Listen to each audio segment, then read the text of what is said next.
Quantum connector theory is based on the principle that by inventing a quantum connector system, the quantum group involved in this system can convey a certain function to any location it designates.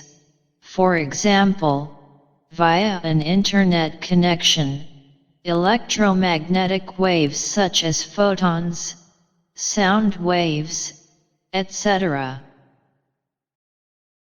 We invented the quantum connector system about the function of improving substance, and in 2023 AD, we perfected this system.